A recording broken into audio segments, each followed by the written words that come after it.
Welcome to Chemo Coffee Talk, your weekly dose of resilience, inspiration, and a whole lot of heart. I'm Carly Fouth, a triple-negative breast cancer survivor who started this podcast right from my chemo chair, and now I'm coming to you straight from my kitchen. Whether you're fighting the fight yourself, supporting a loved one, or just here for a little encouragement, you're in the right place. Every week, we'll chat with my cancer-fighting buddies, caregivers, and experts, sharing stories that are real, raw, and uplifting. So grab your favorite mug, brew up some resilience, and let's dive into a conversation filled with humor, hope, and the unstoppable human spirit. I'm committed to continuing this podcast to reach and help as many people as possible. And any kind of support makes a huge difference. So subscribe and share it with friends. Your support keeps me going and helps me spread hope even further. Thanks for listening. Welcome to another episode of Chemo Coffee Talk. I have another guest today. Lately, I've been having some guests that I've met on LinkedIn or people that are new to me since my cancer journey. And I'm very excited to introduce you to my new friend from LinkedIn. His name is Mark Kageyama, and he is going to talk about today about how a common theme in these podcast episodes are that I love to talk to people who have made lemonade out of it. And I think Mark is a great example of that. He's taken his cancer journey and really used it to help as many people as possible. And I find him very inspiring and easy to talk to. I was on his YouTube podcast as well. So we decided to switch positions here today. So Mark, welcome to Chemo Coffee Talk. Thanks for joining me. Thank you, Carly. I'm excited to do this, and always happy to talk to you. Yes, so fun. So why don't we start out by you telling us a little bit about your story and your cancer journey? Well, my cancer journey started basically in late 2020, and that was an interesting time because that's when COVID just started coming around, and it was a crazy thing. I was a regular gym rat, as you are familiar with. You're very familiar with that. I was working out 4 to 5 times a week, and I was in what I considered to be really good shape. And then all of a sudden, COVID hit, and I wasn't able to work out regularly, which I was really scared of because I thought there was going to be a huge impact. And there actually was. And so out of the blue one day in late October of 2020, I was not able to get out of bed. And so my wife had to help me out of bed and got me to the doctor. And that's when I started doing a deep dive into what was really wrong, because I knew something was wrong. And so I got an oncologist, and my oncologist was putting me through test after test after test. And then in early 2021, after months of testing, and she called my wife and I into her office, and she looked at me, and I'll never forget that day as long as I live. She said, "Your cancer is so bad that I can't cure you. You have stage 4 prostate, bone, and lung cancer, and I suggest you get your affairs in order." And she was trying to make me feel good. She said, "I'll do my very best to make sure that your remaining days are as comfortable as possible." I thought, Oh, okay, that's not happening. So I was actually, at that point, I was actually relieved to finally find out what I was dealing with, because up until that time, I had no clue. And so that's how the journey started. what was going through your mind when you got the news, and especially the comment from your doctor that get your affairs in order? Because the Mark that I know, who I've talked to, is such a fighter. And sometimes I wonder if that kind of attitude is present before you get some news like that, or did something happen inside you when you heard that news that you were like, like this wealth of strength? How did that work? Did you have a moment of despair, or like, how did you decide to rise up and be like, I'm not going to be your statistic? Okay, do you want the PG version, or do you want the R-rated version? You can let it all out here. No. Whatever version you want. When she told me that, in my mind, I basically said, "Screw you, lady. Who the heck do you think you are?" That's what I wanted to hear from you, Mark. I wanted to hear you say that. Basically, in my mind, I said, "You're not God. You're not telling me how long I have to live." You know, she was basically saying I had weeks to live, and I was just resoundingly resolute that I was going to live. Mm-hmm. in my mind, dying was not an option at all. I was going to live. I didn't know how I was going to do it at that time, but I was bound and determined that I was going to live because I just have too many things, and I still have too many things to do and too many people to take care of. And I wanted to be around for my wife and my kids and my family. So that's how it all came about. I mean, I wanted to live for them. Yeah. And I like your honesty there. And I like that you said you didn't know how you were going to do it, but you knew you were going to do it. It's funny. A friend of mine just sent me a meme yesterday. We like to keep each other up. If one of us is falling down, we send each other memes. And he sent me one of a lion, and it said something very similar, like, I'm going to make it. I don't know how, but I know I'm going to make it. And I think that's a really important point to bring out to other people who may be diagnosed, and you go through that confusion. And most of the time, you don't know anything about cancer. You don't know anything about your diagnosis. So just because you don't know how you're going to do it doesn't mean you can't say, this is going to happen. I am going to do this. So I'm glad you brought that up, because I think that's the first step in taking your power back when you're facing anything scary, is to make the decision that you're going to beat it. I mean, mindset, I think people don't realize what they're getting into with cancer, the true reality of what it actually is. Cancer is very, very complex. And I'd like to, thank my sister who is now passed from cancer, giving me a roadmap as to what I wanted to do. And when she got cancer really, really bad. And she became a hermit, basically, and just was completely to herself, didn't want to be around people. And she was one of the healthiest people that we knew. So we're all shocked. We're like, how did this happen? Uh-huh. So I used what she did as a roadmap for what I wanted to do.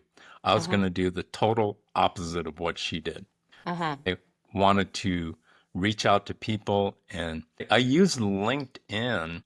And you mentioned LinkedIn at the beginning. I used LinkedIn to reach out to people all over the world. And I contacted patients and survivors from everywhere because I wanted to talk to the people that actually had walked the walk. And I wasn't interested in a doctor's opinion or a salesperson's opinion, because you could get that all day long. But I wanted to talk to the people who've come out the backside and survived. And so what was amazing about that experience was, and I did that every day. I was at this point, we were in the throes of COVID, and there was lockdowns and everything like that. And I was in my room. I didn't leave my room essentially for 3 months straight because I was so weak. But I was never bored. I was never unhappy. I was always excited to open my eyes to a new day, because at that point, I was still alive. And if you're alive, you have the opportunity to learn and grow. And that's what I did every day. Was I reached out to people, and I was learning just incredible things. And I put that all together in what has helped me survive today. Well, let's talk a little bit about that, because I think that kind of led you to what you're doing now and being such a voice of hope and inspiration for so many people. So you started, and I don't know which one you started first, but To Be Your Own Hero is your show on YouTube, which I was on, and then you have your Cancer Conquering Community. So tell us about those two things and how they both got started, and yeah, just give us a little background on that. Well, in early 2021, daughter Lisa, my older daughter, she was caregiving for me, because at that point I was really in bad shape.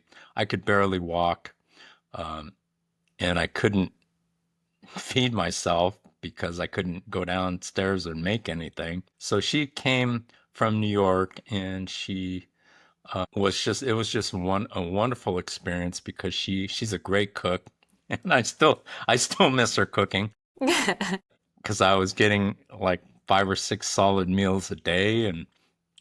And so that's when I decided. I said, hey, I'd like to start a YouTube channel, because I didn't think too many people in my condition would be having a YouTube channel. And that's how To Be Your Own Hero started. And then I actually posted a new video every single week since I started my channel in early 2021 without missing. So It's amazing. believe me, some days you just don't want to do it. Oh, I totally get it. Some days you're like, what? Screw this. But then you just keep going because you know you can't stop. Right, It's your purpose, I think. right, right. Yeah. So then in September of 2021, a lady named Katie Gaspari and we decided to start the Cancer Conquering Community. And we meet every Thursday at 12 p.m. Eastern, 9 a.m. Pacific. And what we do is we have speakers, guest panels, and open sessions every week. We also have a Facebook page now, and the Facebook page is really growing. And we also have a YouTube channel for the Cancer Conquering Community. So it's really a beautiful community, and we've got some really, really consistent members who show up all the time, and they're beautiful people. And we always say that, you walk in, you come into the group as an individual, but together as a group, we become stronger because we support each other, and that's what it's all about. I love that. And I love how you took how I keep thinking back on the story you just told about how you were in your room and you were too weak to come out, and it was during COVID, and how that helped you so much by reaching out to other people. And I love how you took that experience and those feelings and that feeling of being supported, and then you decided to create that for other people. That's exactly what I'm talking about when I'm talking about making lemonade out of lemons. It became your purpose. Now, can anyone join the Cancer Conquering Community? Is it for people all over the world, or where are most of your people from? Yes, it's for people all over the world. In fact, we've got people come in from Africa and South America and Central America and Canada and Europe. And so there's people coming in from all over the place. And what's really great is getting different perspectives from all over the world about the way cancer is dealt with and cancer is treated. And some places are even harsher than here in the United States. And it's fascinating to hear different experiences, but there is a common thread throughout the whole thing of survivors and, very positive patients. The theme is, both my channel and my group, the resounding theme is of hope and inspiration. We want to provide hope and inspiration for everyone. And so to answer your question, it's by invitation only to join the group because, we put it on Zoom and it's on YouTube. So we're very careful about the people we bring in, but we are open to everyone. And it doesn't matter if you have cancer or not. In fact, my main moderator on Cancer Conquering Community is a woman named Lihia Chacon Hernandez, and she doesn't have cancer, but her mother did. And she's from Costa Rica, and she's just a beautiful, beautiful person. So, we have doctors and nurses. In fact, our upcoming schedule, this is exciting because this week, we have a cancer coach, Zoraida Morales. Next week, we have a guest panel with an ultra marathoner and a triathlete who's been on several TV news programs and things like that. So we do get great guests. We have an oncologist coming up in several weeks. We also have a resident nutritionist and a retired chiropractor named Dr. Gary Phillips, who shares his knowledge about nutrition. I love that. What do you think has been your most inspiring story, or of hearing from somebody who has reached out to you and said how either to be your own hero or the Cancer Conquering Community has helped them? Is there any story that's top of mind that made you feel like, wow, I'm so glad I started this? Yes. There's a gentleman, he's a fellow Texan at the moment, named Mike Starks. And last winter, I think it was in November, he sent me a text and it caught me off guard. And it was the greatest text that I had ever gotten. And he said, thank you for everything that you've done for me and for the community. And you literally saved my life. And so I don't think there's anything better than that. And No, and that's such a gift to get that yes, kind of feedback. yes, Yeah. absolutely. I mean, it's priceless, absolutely priceless. I think that's the balance of having to go through something like what you've gone through, really, really hard. And if you do see a way to turn it into something positive, that's like the best gift you can get from the hard work that you've put in. Because, I mean, I think speaking for myself too, like you said, it's not always easy every day to keep it going and to talk about it. And we have bad days and good days, but the fact that you keep showing up and you're consistent with it is it's just a way to inspire more and more people to do the same. So I think that you're doing such a great service for the cancer community, and I think it's probably helping you get through your journey as well. And I'm just so grateful that we connected on LinkedIn, because had I not found you, I feel like my life wouldn't have been as good if I hadn't found you. Like, I feel like you're somebody that I was definitely meant to connect with. So I thank you for everything you're doing. And I know how much you are inspiring so many people. And it just goes to show you that you could be anybody. You don't have to be like an influencer or a famous person to have such a big effect on other people. You know, the interesting thing was when I started my YouTube channel, my goal was to help one person. That's all I wanted to do. If I can help one person with this YouTube channel, then it'll make all the difference in the world. But looking back, what's fascinating to me is the one person it's really helped the most is actually me. And because I have met so many incredible people, such as yourself, along the way, and you know how we originally got connected was through Christine Handy. Yep. And her journey and her movie and everything like that. And so life works in strange ways, and we get connected in, you know, really fascinating ways. And I think there's a reason for all of this coming together. And, you know, we were meant to support each other and help each other. I agree. So, Mark, where can people find to be your own hero in the cancer conquering community if they're interested in joining or listening to your episodes, and how can they get in touch with you? There's a lot of different ways. I'm on LinkedIn, and you could reach out to me on LinkedIn. I have over 35,000 followers on LinkedIn. And then on Facebook, you can reach out to me on Facebook, and that's where our Cancer Conquering Community has a Facebook page. You can also reach me on Instagram. You could reach me at YouTube at To Be Your Own Hero, the number 2, the letter B, Your Own Hero. I'm also on Rumble under Cancer Conquer. So you're everywhere. How can people not find you? I love it. Well, Mark, I'm so excited to have you here today. I'm so happy that we met. I can't wait to continue collaborating and staying in touch and inspiring each other, because I think you are a gift to this world. Well, thank you so much, Carly. And I feel the same way about you. And it's been an absolute honor. Thank you. Thanks for joining me today on Chemo Coffee Talk. I hope this conversation left you feeling inspired, uplifted, and a little more connected. Don't forget to subscribe, share this episode with someone who might need it, and leave a review. It helps me reach more people looking for hope and resilience. And remember, no matter what you're facing, you're never alone. Until next time, take care of yourself and keep moving forward.